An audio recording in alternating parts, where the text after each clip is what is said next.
Welcome back. In this segment, we'll address some basic concepts of video enhancement. Clearly, when we deal with videos, we can always treat each and every frame of the video independently and apply a two-dimensional enhancement or processing in general technique. However, in doing so, the temporal correlation of the video is ignored. Taking this correlation into account, one can typically obtain improved results. One of the ways for us to take this correlation into account is through the use of the motion in the video sequence. We describe in this segment some of the basic ideas in performing noise smoothing in a video sequence. We describe three-dimensional spatiotemporal filters which either ignore the motion or take the motion into account explicitly or take the motion into account implicitly. We know from last week that motion estimation is a challenging task. It's clearly exacerbated due to the presence of noise. Ideally, a preferred solution would be one which takes the motion estimation error into account when performing intensity estimation and the other way around. We'll also put some of these ideas to test with video animation from the movie Fantasia. Due to the process that was followed for filming animation early on, there is a plethora of artifacts in addition to noise, such as scratches and blotches and flickering. We demonstrate how some of these simple ideas can considerably improve the visual quality of the video. So, let us proceed with this exciting topic. First of all, any of the image enhancement techniques we covered so far can be applied to video if we process each frame independently. In many cases, the results will be satisfactory. However, with such an approach, the interframe correlations or the temporal correlations in a video are not taken into account. By considering such correlations, improved results can be typically obtained. In some other cases, a two-dimensional enhancement technique can be extended to 3D. We can, for example, consider a group of consecutive frames and perform histogram equalization in the resulting 3D volume of pixels. We will discuss some basic concepts for the problem of noise filtering. Again, we can filter each frame independently using a two-dimensional spatial filter, or we can look at each and every pixel over time and filter the resulting one-dimensional time signal. So if we look at a set of consecutive frames,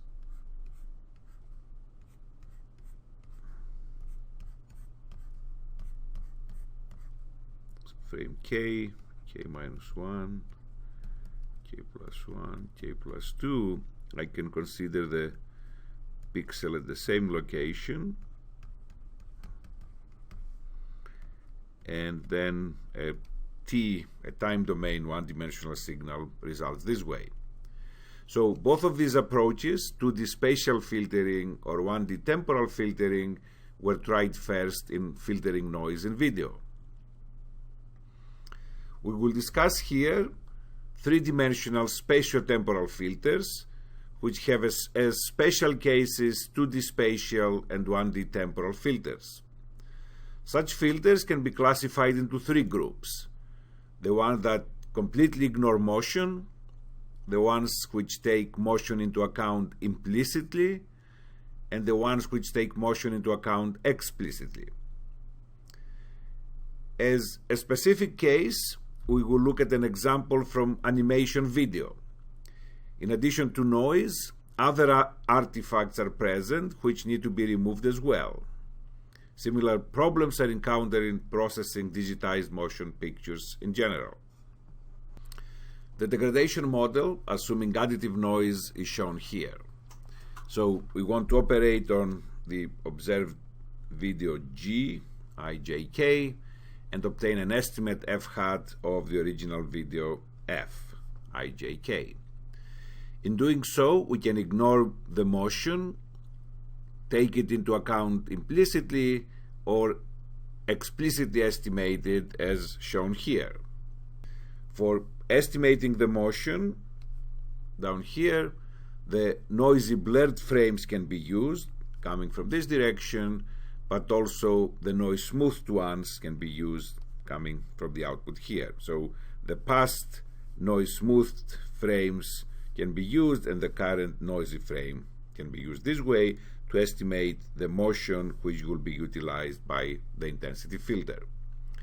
A desired solution is if the estimation of the noise-smoothed intensity signal and motion are done simultaneously instead of sequentially or independently, by taking the motion estimation error into account when finding an estimate of the intensity values, and the other way around, by taking the error in estimating the intensity into account when estimating the motion. We show here the form of a three-dimensional finite impulse response FIR filter. A neighborhood S is defined, which can contain only past values of the current pixel, but also future values.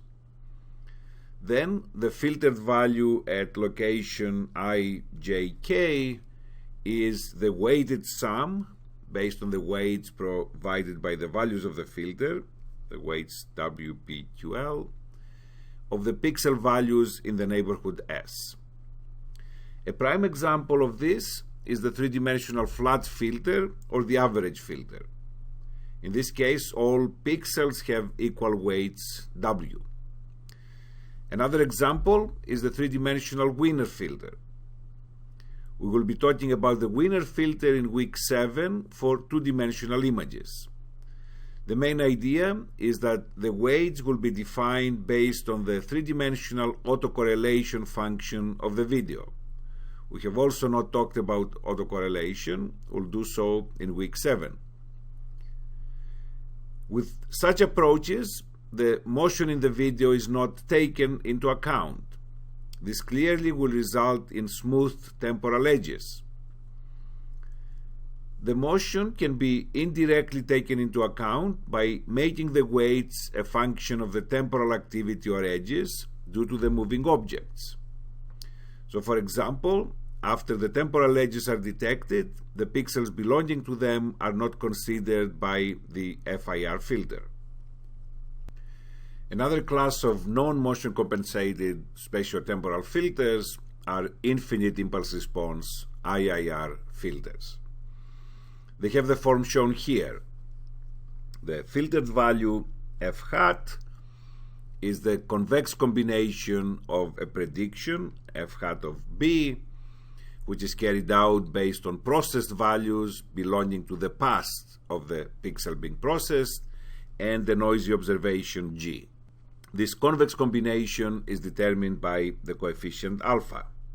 An example of a prediction is shown here. The important point is that this neighborhood S includes only past pixel values. That is, the filter structure allows recursive computation of the result.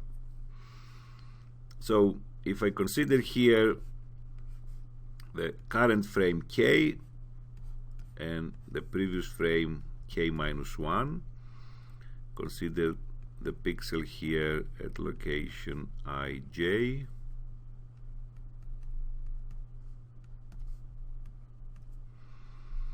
I'm interested in finding the filtered value of the pixel ij here denoted by x.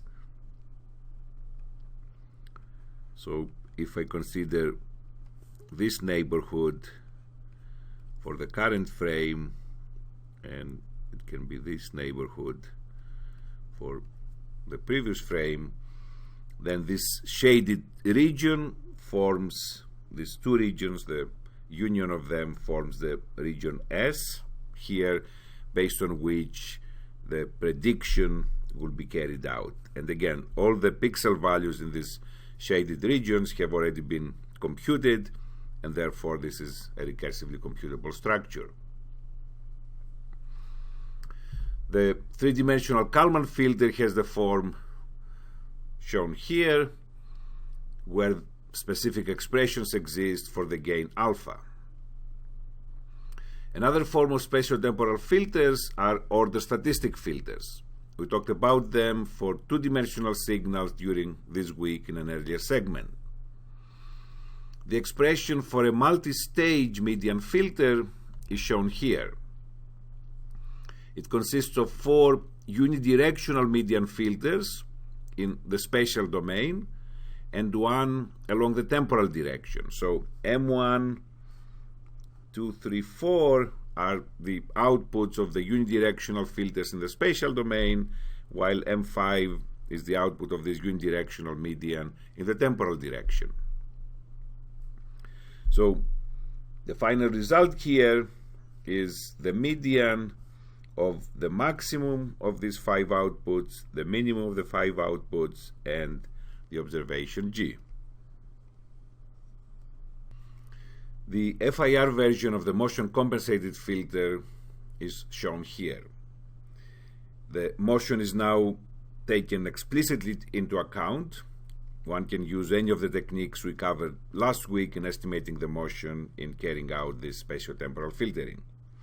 So the region here, S, that tells us which pixels we should utilize to carry out this filtering operation, is not fixed, is not rigid like a parallelogram in the three-dimensional space, but it changes shape based on the motion parameters. So for example, if I consider here the current frame and the previous in time frame k minus 1, I'm interested in finding the filtered value at location ij, and if I consider the values p equals 0, q equals 0, and l equals 1, so I'm looking at the ij location, the previous frame.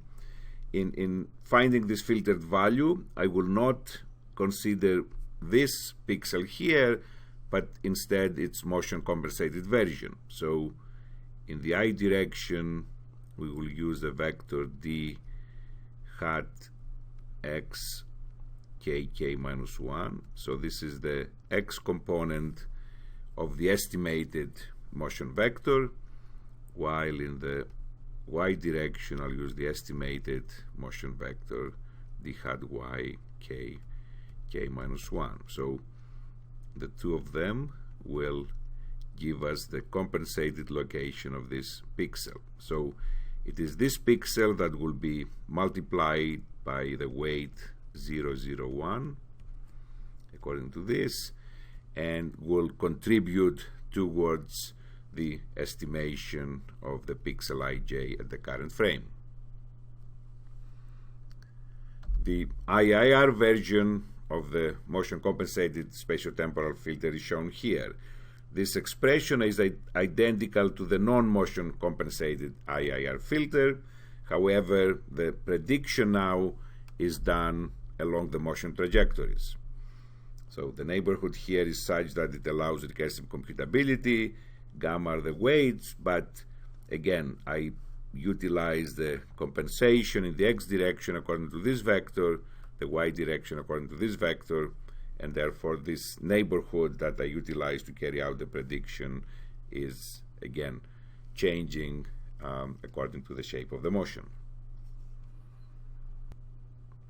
We show here a specific application. We show a few frames from the Walt Disney animation Fantasia. A number of anomalies are observed in this short video. In addition to noise, flickering is present. Flickering is defined as this unnatural temporal fluctuation of intensity that does not originate from the original scene. You can also see on the upper left corner there a blotch or two blotches due to dust particles. In other parts of the video, there are scratches and fingerprints, and these all originate from the way that animation was filmed early on. So the animated scenes were painted onto clear sheets of polyester called cells, which then were placed on an animation stand and photographed 3 times, each time using a red, green, or blue filter. An innovation by Walt Disney produced the effect of dimensionality or depth by laying cells on top of one another and photographing them together. Each cell contained a different picture element, and the glass plate was then used to hold these cells in place. However, these plates often contained particles of dust or dirt, which was then captured onto the film. As already mentioned, different amounts of light intensity cause the flickering effect between frames, and also duplicated frames and severe illumination changes are often characteristics of animation film.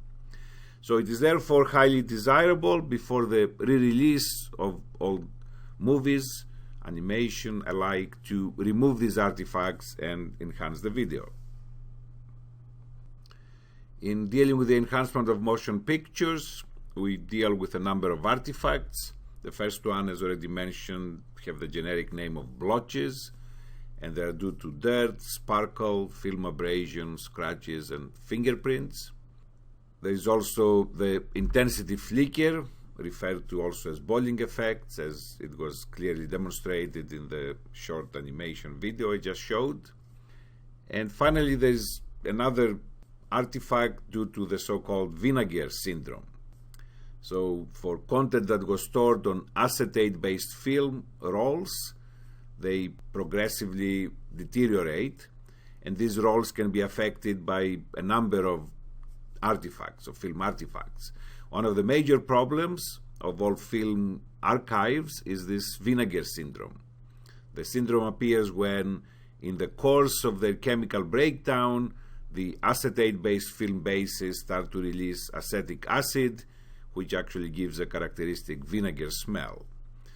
The vinegar syndrome has various appearances. It may show up as a partial loss of color, bright or dark tree-like branches, non-uniform blurred images, and so on. Some of the animation characteristics are mentioned here. The image sizes are large, so for Fantasia, for example, each frame is 2000 by 1200 pixels, and each color is 12 bits, therefore 36 bits per pixel. Due to that, we are interested clearly in simpler and computationally efficient algorithms. In animation, there is typically unnatural motion. The constraints the dynamics of natural objects are subjected to do not apply to animation, and we have arbitrarily large and complicated elastic motions taking place, and therefore when motion estimation is performed, additional care needs to be paid. We mentioned that these artifacts are present in older animation due to the way it was generated. This is not the case necessarily today, since animation is done digitally. And finally, there are the issue of duplicate frames, which might be due to frame up conversion and severe illumination changes. We outlined here a blotch detection algorithm that we utilize for the Fantasia animation movie. The assumption is that the blotches appear only in one frame. So the blotches are on the frame f of k, and an estimate of the frame f of k is obtained through g of k, which is clearly the average of the next and the previous frame to the f of k. Then the difference between the estimate g of k and the actual frame is found, and that's d1. So those regions with high d1 compared to the noise variance are classified as belonging to an artifact. However, moving edges will also be detected by this test. Therefore, more tests are needed to filter out, in some sense, these moving edges. By finding d2, the absolute difference between the previous and the next frame, the moving edges as well as the anomaly will be detected between these two frames. Similarly, by finding d3, the difference between the next and or the current and the next frame, edges and anomalies will be detected. Now, given these three different frames, d1, d2, d3, a binary mask indicating the presence of the anomaly is obtained in the following manner. For each of these differences, the mean mu and the variance sigma square are found, and based on these thresholds tau of I are estimated, which are based on this parameter int of I. Int of I is an integer and controls the number of pixels which are classified as an artifact. The higher its value, the fewer pixels will be classified as an anomaly. So once these thresholds have been found, a binary mask is obtained according to this formula. A pixel at a location mn is classified as an anomaly if b of I is equal to 1 for all three values, or b1, b2, and b3. So the inclusion of b2 and b3 effectively accounts for the presence of motion, because moving regions will show up in either b2 or b3, but not in both of them. So here's the frame of the Fantasia video. Here is the blotch, or the artifact that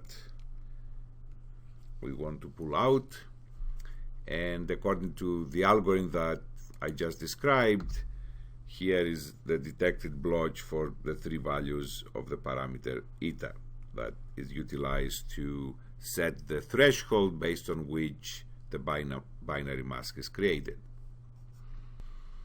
After the blotch is detected based on the algorithm I just described, then we utilize an algorithm to remove the blotch. The algorithm distinguishes between two cases, whether the blotch belongs to a moving area or a non-moving area. In the former case, a simple averaging along time, utilizing the next and the previous frame, is taking place, while if the blotch belongs to a moving area, then a motion compensated averaging is taking place, following the principles that we have covered already in this particular segment. So, utilizing such a blotch removal algorithm, here is the result. Clearly the blotch here has completely disappeared and blended with the background. For the removal of noise for Fantasia, any of the filters that we covered in this segment can be utilized. A form of the filter is shown here. So the filtered value rather of the intensity at frame k at location mn is given by this expression. So this is the observed value, and this is the mean. It's a spatiotemporal mean, which can be motion compensated or non-motion compensated. An important factor is alpha here, which is a function of a mask that can distinguish between moving regions and non-moving regions. Using some technique similar to the ones we used for the blotch detection, we can obtain a mask such as this one. So white shows moving pixels and black non-moving pixels. Actually, if a pixel is moving but is detected as non-moving, then ghosting, so-called artifacts, occur. So it's in many cases advantageous to increase this size of the mask. So this is an expanded mask. So for cases, for regions that there is no motion, alpha is set equal to 1. So in this case, clearly we perform some spatiotemporal smoothing here through this averaging operator, since the first term drops out. And for the regions that there is motion, alpha is set equal to 0, in which case we just rely on the actual observation. So here we show the enhanced version of Fantasia. It should be apparent that the flickering has been considerably reduced, and also the blotch that had appeared in the earlier version of the video is also completely removed. Let me show them now actually side by side, so these differences are crystal clear. So here is a side-by-side comparison. Clearly some of the claims that were made can be substantiated. The flickering is reduced, the blotches are removed, noise is also filtered out. It should be clear by and large that the enhanced video is an improved version of the original one. This has been actually a quite successful project, because also special attention was paid so that the resulting algorithms are computationally efficient. This brings us to the end of week 5. We learned quite a few things this week. We learned how to manipulate each and every pixel in an image independently from its neighbors. We defined a function or a mapping that will take the intensity of each pixel in the input image and map it into an enhanced intensity at the same location in the output image. This mapping can be linear or nonlinear. We define this mapping by looking at the image and assessing its quality. Of course, we can change the parameters that define the mapping or try a different mapping altogether until we are happy with the results. We also learned about the histogram manipulation approaches. In this case, our enhancement objective is defined in terms of the histogram of the image, a term that we defined in class. We desire our enhanced image to have a specific histogram. Such a requirement will then define the mapping we need to apply to each and every pixel in the input image. We also learned how we can reduce various types of noise in the image using both linear and nonlinear systems or techniques. If the linear system is also spatially invariant, then we have already learned how to describe and implement such systems both in the spatial and frequency domains back in weeks 2 and 3. We also learned how to make an image look sharp or how to decrease the dynamic range while increasing the local contrast. Finally, we saw that adding color to a black and white image can increase its appeal or help resolve some interesting questions in art applications. We dedicated the last segment on video enhancement. A considerable amount of the material we covered so far can be extended to 3 or higher dimensions. So even though we do not explicitly address video, implicitly we've covered quite a bit of material about it. Of course, now that we have covered motion estimation techniques in week 4, we are in a better position to address, for example, motion-compensated spatiotemporal filtering techniques. We also discussed a fun application, that of enhancing the animation video of Fantasia.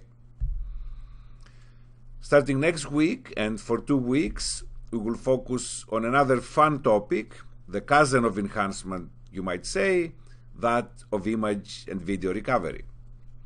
So I'm looking forward to seeing you next week.